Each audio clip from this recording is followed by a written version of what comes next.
Hey guys, what's up? Welcome back to Roblox Blueberry. Here are 5 game-breaking glitches in the new Roblox Naruto game. Number 5, Orochimaru. Orochimaru is a boss NPC that appears every 4 hours at random at Orochimaru's hideout. This boss once defeated Curse Mark Subjutsu. Like any other boss in Beyond, he also awards the user 50,000 Rio. I know there are a lot of strategies down there, but I just want to point out mine. If he summons snakes, use taijutsu combos like Dragon Kick, which can possibly glitch and fling him. If you have any, I recommend using summonings to attack and use as many shadow clones as possible. It might take around 10 to 15 minutes, but you get the curse mark. There's also one other way to defeat Orochimaru. If you have Black Lightning, a fast computer, and custom Susanoo, you can create a glitch that can deal 500 damage to an opponent. The details are mostly unknown, as it was only discovered around the mid of August 2019. This is a mostly unproven fact.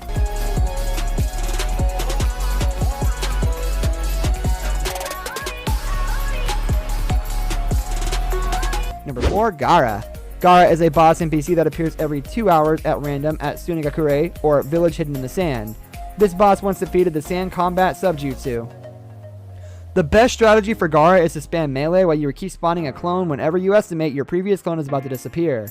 The clone keeps Gaara's attacks focused elsewhere, and spamming melee is the best way to damage Gaara quite a bit and prevent him from using jutsu. When fighting Gaara, unless you are C rank plus, do not use any kind of knockback jutsu modes. It is advised to not use any jutsu whatsoever, but definitely not knockback or jutsu modes. Knocking Gaara out of your clone's range can cause him to glitch out and disappear, or give him a chance to use a jutsu.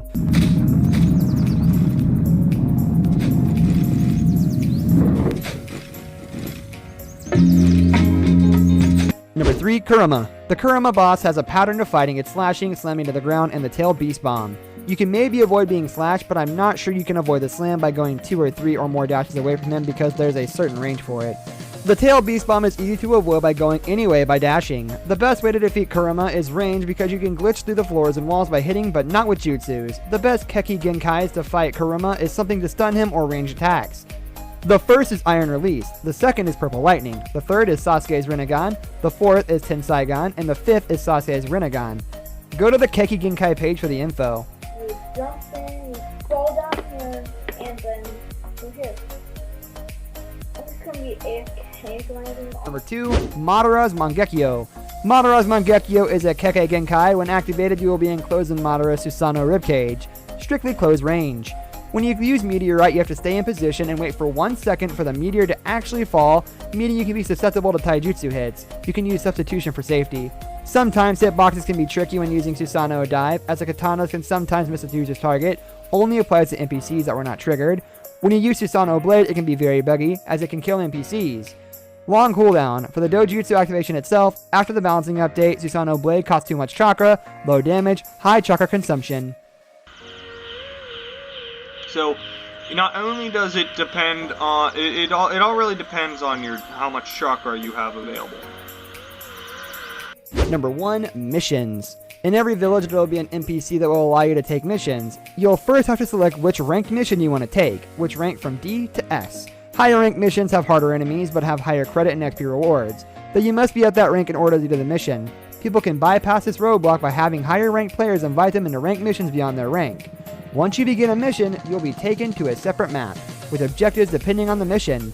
Missions where you have to escort a villager by the end of the map. The villager will follow you when you're close to him, and he'll follow you around, even being able to jump very high. Like normal missions, enemies will spawn at different times, and you cannot continue until you defeat the enemies. The enemies will also try to attack the villager, and if he dies, you failed the mission. There will also be a boss that spawns at the end of this as well. These missions are common in ranked missions C or B. A common trick to pass these missions is to leave the villager behind a safe, far away place, and defeat the enemies on your own before going back to continue going along with the villager. You can also simply leave the villager behind at the start and defeat all the enemies. However, you'll have to travel all the way back to escort the villager, and the boss will sometimes even spawn a second time. This brings us to the end of our video. I hope you enjoyed it. Hit like if you did, and don't forget to subscribe to our channel so you don't miss out on any of our videos in the future. Also, watch the 2 videos that are on your screen because I'm sure you'll love them. With that, I'll see you in the next video. Take care and goodbye, my friends.